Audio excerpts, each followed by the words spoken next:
Welcome to Battlestar Galactica Scattered Hopes, a fleet management tactical roguelite set during the Second Cylon War.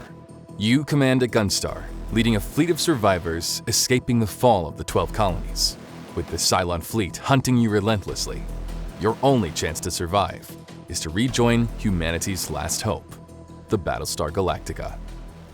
In this gameplay overview video, we'll take a detailed look at the game's major systems and how they shape the unique trajectory of your runs.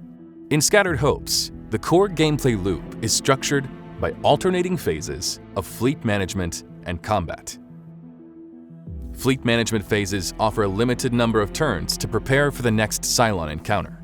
During this phase, you'll manage scarce resources, upgrade your Gunstar and squadrons, train your crew, and explore points of interest.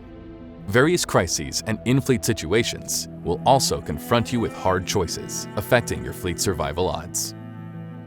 As commander, there are elements you'll need to monitor constantly to inform your decisions. First and foremost, the countdown until the next Cylon attack. Time is perhaps your most valuable resource in each safe sector. With each action costing turns and time-sensitive issues emerging constantly, you must prioritize your decisions, knowing the Cylons are inexorably closing in. Your fleet's overall status can be checked here. The hull bar shows how much damage your Gunstar can withstand in combat, whereas the fleet's health bar represents your survivors on board, their health and living conditions. Your run will end should any of these deplete entirely, your fleet will be destroyed, and all survivors aboard will die. Resources are the lifeblood of your survival. Scrap is used as general currency and as material for upgrades. Supplies are needed to solve urgent situations on board. Nukes serve as powerful wipeout attacks in combat. Tilium fuels faster-than-light jumps in combat and to explore points of interest. Aside from nukes, all resources can be produced passively by your Gunstar and civilian ships after each jump, should they survive combat. You won't be alone in this perilous mission to rejoin the Galactica. You can rely on your heroes, officers, and high-profile crew members that you can trust with important missions in and out of combat. These characters may be outstanding individuals with skills surpassing most, but they remain human. You'll need to keep an eye on their health and morale. Survivors in your fleet come from all walks of life: military, civilians, and even outlaws. Keeping an eye on in-fleet politics is vital to your fleet's survival, as a faction's influence and the rapport it has with you will greatly influence events triggered in your run.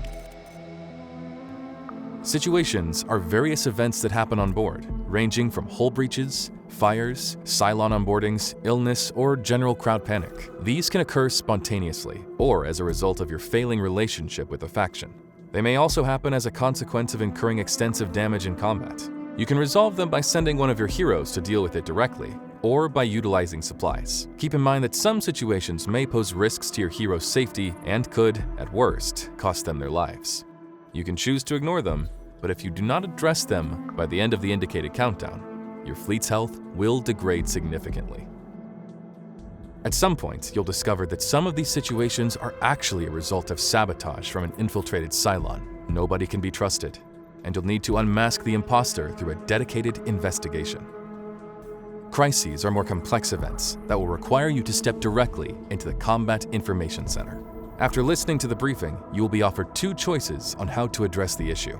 One will trigger an objective-based, time-limited mission where you'll need to accomplish various tasks. Fail to check off all objectives on the list, and you will face harsh consequences.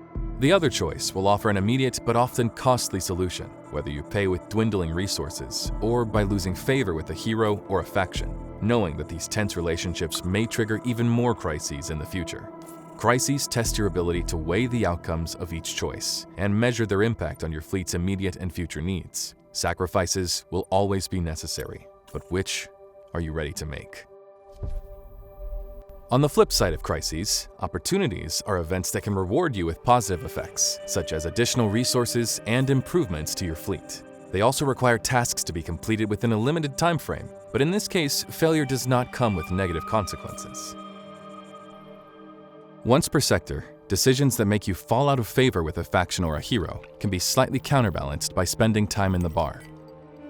Ambrosia has a way of loosening tongues and bringing enemies together, after all. Points of interest will vary across the different sectors you jump to. They can present a reliable way to replenish your resources at the cost of burning Tilium. Some POIs also offer strategic additions to your fleet, such as new squadrons, Gunstar weapons, heroes, and even civilian ships. By sending heroes to explore POIs and solve situations, they will gain experience and acquire traits. These can facilitate their missions within the fleet, such as increasing the rarity of POI rewards, or unlock new skills, such as manning Gunstar weapons and piloting squadrons. Squadrons are your first line of defense and will brave enemy fire repeatedly. Here in the hangar, you can oversee their repairs, assign a designated pilot, and choose their next upgrade. Squadron perks. Some improve base specs, while others offer unique skills and passives that give an extra edge in combat. You can also manage your Gunstar weapon setup focusing on single target damage or large AoEs. Given sufficient scrap, your R&D department can work on meaningful upgrades to your fleet, such as strengthening the hull of your Gunstar and expanding your squadron and weapon slots. They can also work on upgrades specific to your Gunstar model. Fleet upgrades can also come from auxiliary systems, which offer permanent buffs to both management and combat actions. Combat phases are asymmetrical fights, where the Cylon fleet overwhelmingly outnumbers you. During the 2 minutes it takes for FTL calculations to compute, you'll need to defend your fleet in real-time combat with tactical pause, until you can jump to the next safe sector. You likely won't get away from these fights unscathed, and will need to deal with damage sustained in the next fleet management phase. During the deployment phase, you'll need to determine the optimal squadron and Gunstar loadout for this encounter. Thankfully, the Dratus system will show you a preview of the enemies as they spawn. Combat is in real time, and you'll need to command multiple squadron units and weapons at once. Using real-time pause will allow you to assess the flow of the battle more efficiently. You can use this function at any time, testing each move with ballistic previews before you commit. Each of your squadrons has its own strengths and weaknesses. Not only do their base specs differ, but their unique perks, EMP, camouflage, on-field repairs, determine their strategic value during combat. As you progress in your run and apply more squadron upgrades, you'll come to understand how each unit can handle specific enemy matchups. Gunstars have different starting weapons according to your starting fleet, but you may acquire any type of weapon during your run. Some of them are activated manually with a targeting system, such as nukes and missiles. Others are activated automatically with areas of effect surrounding your fleet with automatic targeting. Cooldowns can be lowered with hero traits and auxiliary systems. Enemy units you encounter will be varied, attacking you at close or long range. Some may have special effects and buff their allies. You will also need to defend your fleet against the main ship, which can also use devastating weapons against your fleet. Once the FTL calculations are finally complete, you'll need to recall your squadrons before you jump. If the situation calls for it, you can order an emergency jump at the cost of extra tilium and leaving fighters behind. Should you survive the encounter, you'll be able to choose a reward, which varies between extra resources and blessings that cancel out negative consequences in the following management phase. Regardless of if you succeed in rejoining the Galactica, you will gain a resource you can invest in meta upgrades, faith. Enough of it, and you can drastically improve the survival odds of your next fleet by giving it a head start with extra resources, or upgrading the overall rarity of hero traits and squadron perks it will be offered. Trials are a series of feats and tasks you can complete during your run. Doing so will grant you knowledge, which unlocks access to new starting fleets, squadrons, and more. This gameplay overview video barely scratches the depth of Scattered Hope's systems.